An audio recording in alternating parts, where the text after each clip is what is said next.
ಶಾಸಕ ಮಿತ್ರರೇ ಹಾಗೂ ಮಾಧ್ಯಮದ ಎಲ್ಲ ಸ್ನೇಹಿತರೆ, ಈಗಾಗಲೇ ಡಾಕ್ಟರ್ ಅಜಯ್ ಸಿಂಗ್ ಅವರು ಹೇಳಿದಾಗೆ ನಾಳೆ ಕಲಬುರಗಿಗೆ ಮಾನ್ಯ ಮುಖ್ಯಮಂತ್ರಿಗಳು, ಉಪಮುಖ್ಯಮಂತ್ರಿಗಳು ಹಾಗೂ ನಮ್ಮೆಲ್ಲರ ನಾಯಕರಾದಂಥ ಶ್ರೀ ಮಲ್ಲಿಕಾರ್ಜುನ್ ಖರ್ಗೆ ಸಾಹೇಬರು ಮತ್ತು ಹಲವಾರು ಮಂತ್ರಿಗಳು ಕಲಬುರಗಿಗೆ ಬರ್ತಾ ಇದ್ದಾರೆ.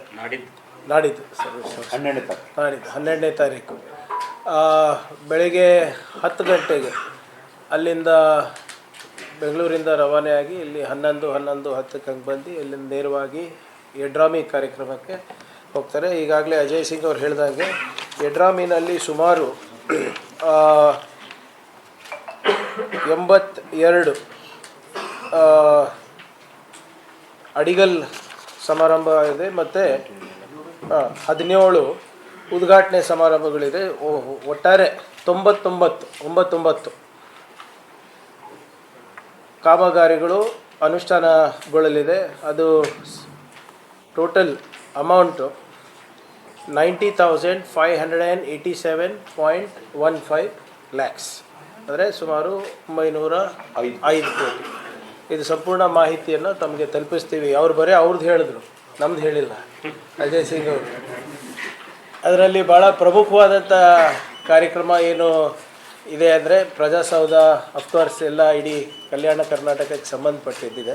ಅದು ಹೊರತುಪಡಿಸಿ ಭಾಳ ವರ್ಷಗಳ ಬೇಡಿಕೆ ಏನಿತ್ತು ಅದು ಮಾನ್ಯ ಅಜಯ್ ಸಿಂಗ್ ಅವರು ಮತ್ತು ಅಲ್ಲಂ ಪ್ರಭು ಅವರೆಲ್ಲ ಫಾಲೋ ಅಪ್ ಮಾಡಿ ನಮ್ಮ ಸರ್ಕಾರದ ಅವಧಿಯಲ್ಲಿ ಜಲ್ ಜೀವನ್ ಮಿಷನ್ ಯೋಜನೆ ಅಡಿಯಲ್ಲಿ ಯಡ್ರಾಮಿ ತಾಲೂಕಿನ ಆಲೂರು 58 ಗ್ರಾಮಗಳು ಹಾಗೂ ಯಳವಾರ್ 22 ಗ್ರಾಮಗಳಿಗೆ ಬಹುಗ್ರಾಮ ಕುಡಿಯೋ ನೀರಿನ ಯೋಜನೆ ಮಲ್ಟಿ ವಿಲೇಜ್ ಸ್ಕೀಮ್ 265 ಕೋಟಿ.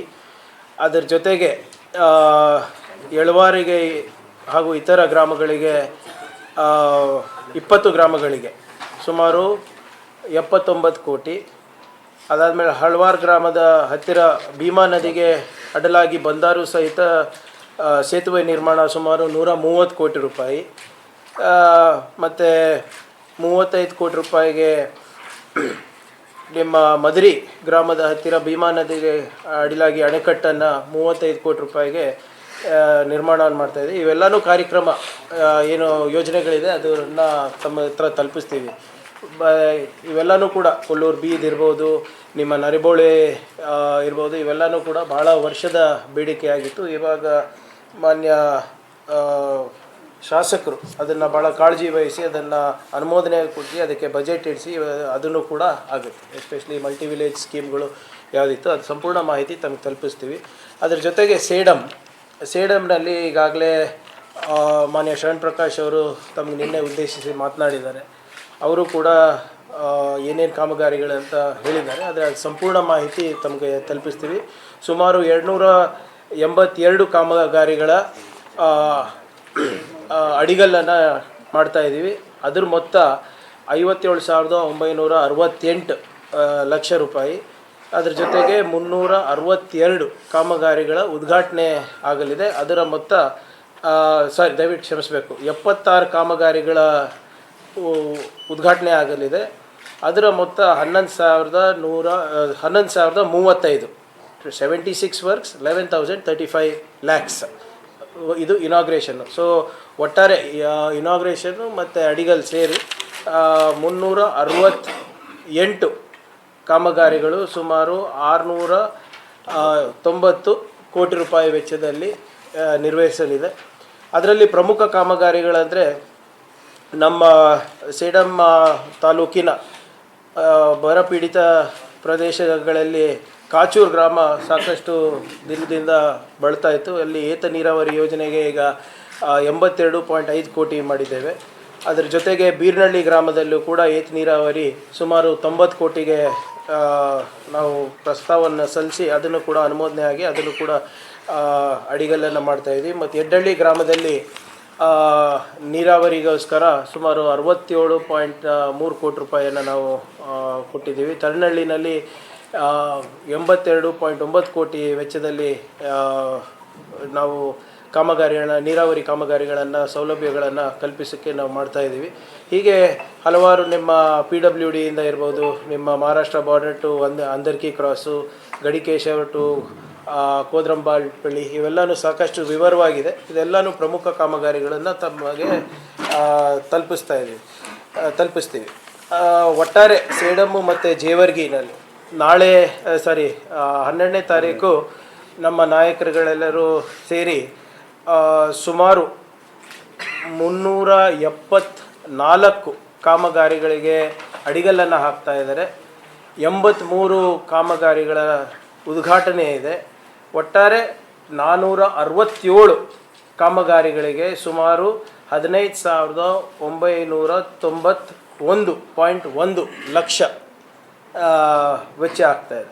ಸೊ ಆಲ್ಮೋಸ್ಟ್ 1,595 crores ವರ್ಕ್ ಇದು ಆಗ್ತಾಯಿದೆ. ನಮ್ಮ ಚಿತ್ತಾಪುರ ಕೂಡ ಇತ್ತು ಈ ಲಿಸ್ಟಲ್ಲಿ, ಆದರೆ ಮೊದಲನೇದಾಗಿ ಯಡ್ರಾಮಿ ಚಿತ್ತಾಪುರ ಇತ್ತು. ಆದರೆ 3 ಕಷ್ಟ ಆಗುತ್ತೆ ಅಂದ್ಬಿಟ್ಟು ಮತ್ತು ಸೇಡಮ್ನಲ್ಲಿ ನೀರಾವರಿ ಪ್ರಾಜೆಕ್ಟ್ಸ್ ಇರೋದ್ರಿಂದ ಎಲ್ಲನೂ ಕೊಡ್ತೀವಿ sir. Total 1,595 crores including Yadrami and Sedam, Jewargi ಮತಕ್ಷೇತ್ರ ಮತ್ತು ಸೇಡಮ್ ಇವೆಲ್ಲ ಕಾಮಗಾರಿಗಳ ಲಿಸ್ಟು ಕೊಟ್ಬಿಡ್ತೀವಿ ತಮಗೆ. ಸೊ ಇದು ಮೊದಲನೇದಾಗಿ. ಎರಡನೇದಾಗಿ ಭಾಳ ಪ್ರಮುಖವಾದಂಥ ಒಂದು ಪತ್ರಿಕಾ ಪ್ರಕಟಣೆಗಳು ಇದೂ ಕೂಡ ತಮಗೆ ಸಂಪೂರ್ಣ ಮಾಹಿತಿ ನಾವು ತಲುಪಿಸ್ತೀವಿ. ಈ 2025-26ನೇ ಸಾಲಿನ ಮುಂಗಾರು ಹಂಗಾಮಿನಲ್ಲಿ ಭಾರೀ ಮಳೆ ಹಾಗೂ ಪ್ರವಾಹದಿಂದ ಹಾನಿಯಾದ ಜಿಲ್ಲೆಯ ಕೃಷಿ ಮತ್ತು ತೋಟಗಾರಿಕೆ ಇಲಾಖೆ ಜಂಟಿ ಸಮೀಕ್ಷೆ ವರದಿಯಂತೆ ಒಟ್ಟು 3,24,000 ಹೆಕ್ಟೇರ್ ಹಾನಿಯಾಗಿರೋ ಪ್ರದೇಶ ಅಂತ ತಮಗೆಲ್ಲ ಮಾಹಿತಿ ಇದೆ.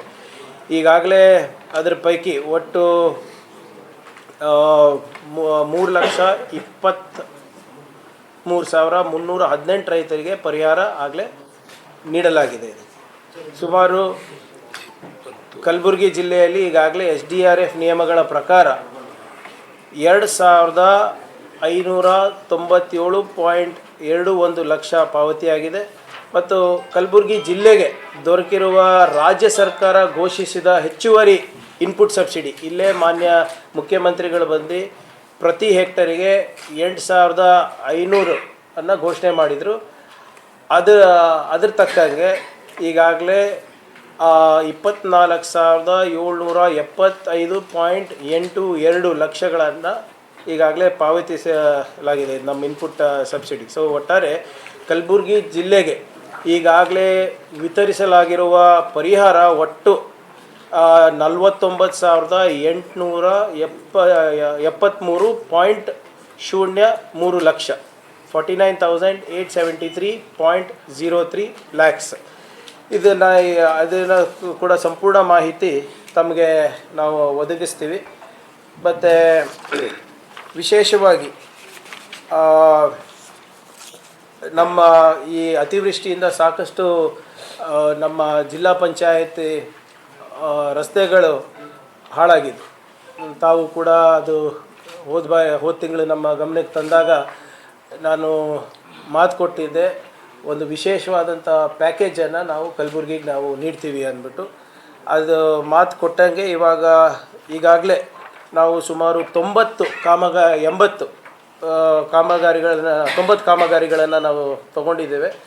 ಸುಮಾರು 88.8 crores Afzalpur, Aland, Chincholi, Chittapur, Jewargi, Kalaburagi south, Kalaburagi rural, Chittapur ಎಲ್ಲ ಕಾನ್ಸ್ಟಿಟ್ಯೂನ್ಸಿಗಳಿಗೆ ಕೂಡ ನಮ್ಮ ಜಿಲ್ಲೆಯಲ್ಲಿ ಬರುವಂಥ ಎಲ್ಲ ಕಾನ್ಸ್ಟಿಟ್ಯೂನ್ಸಿಗಳಿಗೆ ಕೂಡ ಒಂದು ವಿಶೇಷವಾದಂಥ ಅನುದಾನ RDPR ಇಂದ around 88.8 crores based purely on ಎಲ್ಲಿ ಹಾನಿಯಾಗಿದೆ ಅಂದ್ಬಿಟ್ಟು ನಾವು CEO ಗಳಿಂದ ನಮ್ಮ ಇಂಜಿನಿಯರ್ಗಳಿಂದ ತೊಗೊಂಡು ಎಲ್ಲ ಶಾಸಕರ ಜೊತೆ ಕನ್ಸಲ್ಟ್ ಮಾಡಿ ಅವರ ಅನಿಸಿಕೆ ಏನಿದೆ ಮತ್ತು ಸಾರ್ವಜನಿಕರ ಅನಿಸಿಕೆ ಏನಿದೆ ಅಂತ ಪಡೆದು ಇದನ್ನು ನಾವು ಸ್ಯಾಂಕ್ಷನ್ ಮಾಡಿದ್ದೀವಿ. ಇದು ಟೆಂಡರ್ ಸ್ಟೇಜ್ನಲ್ಲಿದೆ. ಬಹುಶಃ ಇನ್ನು 1 ತಿಂಗಳ ಒಳಗಡೆ ಇದು ಟೆಂಡರ್ ಆಗಿ ಈ ಕಾಮಗಾರಿಗಳನ್ನು ಕೂಡ ನಾವು ಚಾಲನೆಯನ್ನು ನಾವು ನೀಡ್ತೀವಿ. ಸೊ ಒಟ್ಟಾರೆ ನಾವು ಏನು ಮಾತನ್ನು ಕೊಟ್ಟಿದ್ವಿ ನಮ್ಮ ಜಿಲ್ಲೆಯ ಜನರಿಗೆ, ಒಂದನೇದು ಇನ್ಪುಟ್ ಸಬ್ಸಿಡಿದಿರ್ಬೋದು, ಪರಿಹಾರದಿರ್ಬೋದು, ಅದರ ಜೊತೆಗೆ ಏನು ವಿಶೇಷವಾದಂಥ ಒಂದು ಪ್ಯಾಕೇಜ್ ನಮ್ಮ ಸರ್ಕಾರದ ವತಿಯಿಂದ ನಾವು ಮಾಡ್ತೀವಿ ಅಂತ ನಾವು ಹೇಳಿದ್ವಿ. ಇವೆರಡೂ ಕೂಡ ನಾವು ಮಾತಿಗೆ ತಕ್ಕಂಗೆ ನಾವು ನಿರ್ವಹಿಸಿದ್ದೀವಿ. ನುಡಿದಂತೆ ನಾವು ನಡೆದಿದ್ದೀವಿ ಅಂತ ನಾನು ಹೇಳಲಿಕ್ಕೆ ನಾನು ಬಯಸ್ತಾ ಇದ್ದೀನಿ. ಅದರದ್ದು ಇವು 3 ವಿಷಯ ಹೊರತಾಗಿ ನಾಳೆ ತಮಗೆ ಗೊತ್ತಿರೋಗೆ ಭಾಳ ಒಂದು ಪ್ರಮುಖವಾದಂಥ ಬೇಡಿಕೆ ಈ ಭಾಗದ ನಮ್ಮ ಯುವಕರು ಇತ್ತು. ಒಂದು IAS KAS ಕಾಂಪಿಟೇಟಿವ್ ಎಕ್ಸಾಮ್ಸ್ ಇಲ್ಲೇ ಒಂದು ಕೇಂದ್ರ ಆಗಬೇಕು ಅಂತ 2 ವರ್ಷದ ಹಿಂದೆ ನಾನು ನಮ್ಮ ರಿಪಬ್ಲಿಕ್ ಡೇ ಭಾಷಣದಲ್ಲಿ ಕೂಡ ನಾನು ಹೇಳಿದ್ದೆ ನಾವು ಮಾಡ್ತೀವಿ ಅಂತ. 2 ವರ್ಷ ಆದ ನಂತರ ಅದಕ್ಕೂ ಕೂಡ ಇವತ್ತು ನಾಳೆ ಚಾಲನೆ ನೀಡ್ತಾ ಇದ್ದೀವಿ. ಸುಮಾರು 500 ಜನ ಈಗಾಗಲೇ ಅದಕ್ಕೆ KEA ಮುಖಾಂತರ ನಾವು ಸೆಲೆಕ್ಟ್ ಮಾಡಿದ್ದೀವಿ. ಇನ್ನೂ 500 ಜನಕ್ಕೂ ಕೂಡ ಅವಕಾಶ ಇದೆ. ಅದನ್ನು ಕೂಡ ನಾವು ಈಗ ಟ್ರಯಲಿಗೆ ಮಾಡಿದ್ಮೇಲೆ ಇನ್ನೂ 500 ಜನ ಹೇಗೆ ತೊಗೊಳೋದಂತಲೂ ಕೂಡ ಅದು ಮಾಡ್ತೀವಿ. ಅದನ್ನು ಕೂಡ ನಾಳೆ ಟೀಚಿಂಗ್ ಸ್ಟಾಫ್ ಏನೋ ವ್ಯವಸ್ಥೆ ಮಾಡಿ tender. Yes sir, it is only by tender. ಎಲ್ಲರೂ ಬಂದಿದ್ದರು. ಕೆಲವು ಮಾನದಂಡಗಳು, ನಮ್ಮ ಜನ ಹೋಗಿ ಹೈದರಾಬಾದಿಗೆ ಹೋಗಬಾರ್ದು, ಬೆಂಗಳೂರಿಗೆ ಹೋಗಬಾರ್ದು, ಧಾರವಾಡಿಗೆ ಹೋಗಬಾರ್ದು, ಡೆಲ್ಲಿಗೆ ಹೋಗಬಾರ್ದು ಅಂದ್ಬಿಟ್ಟು ಟೆಂಡರ್ ಪಾರ್ಟಿಸಿಪೇಷನಲ್ಲಿ ಇನ್ಸೈಟು ಮತ್ತು ವಾಜಿರಾಮ್ಸು ಎಲ್ಲರೂ ಪಾರ್ಟಿಸಿಪೇಟ್ ಮಾಡಿದ್ರು.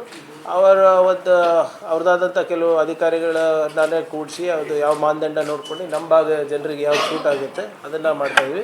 ಇದ್ರ ಹೊರತುಪಡಿಸಿ ಅಲ್ಲೇ ಲ್ಯಾಂಗ್ವೇಜ್ ಲ್ಯಾಬ್ ಕೂಡ ನಾವು ಸೆಟಪ್ ಮಾಡ್ತಾಯಿದ್ವಿ. ಕಮ್ಯುನಿಕೇಷನ್, ಇಂಗ್ಲೀಷ್ ಕಮ್ಯುನಿಕೇಷನಿಗೆ ಮತ್ತು ಸೋಷಿಯಲ್ ಕೋಶೆಂಟು, ಇಂಟೆಲಿಜೆನ್ಸ್ ಕೋಶೆಂಟು, ಇಮೋಷ್ನಲ್ ಕೋಶೆಂಟ್ಗಳನ್ನು ಕೂಡ ಬೆಳೆಸಲಿಕ್ಕೆ ಅಲ್ಲೇ ಮಾಡ್ತಾಯಿದ್ವಿ. ಅದರದ್ದು ಕೂಡ ನಾಳೆ ಉದ್ಘಾಟನೆ ಇದೆ. ಅದಕ್ಕೆ ಸುಮಾರು 30 ಕೋಟಿ ರೂಪಾಯಿ ಖರ್ಚಾಗಿದೆ. KKRDBಯಿಂದಲೂ ಅನುದಾನ ಬಂದಿದೆ ಮತ್ತು ನಾನು ಸೋಷಿಯಲ್ ವೆಲ್ಫೇರ್ ಇದ್ದಾಗ ಅನುದಾನವನ್ನು ನಾನು ನೀಡಿದ್ದೆ ಅವಾಗ ಒಂದು 20 ಕೋಟಿ. ಸೊ ಇದು ಭಾಳ ಪ್ರಮುಖವಾದಂಥ ಒಂದು ಭರವಸೆಯನ್ನು ನಾವು ಈಡೇರಿಸಿದ್ದೀವಿ.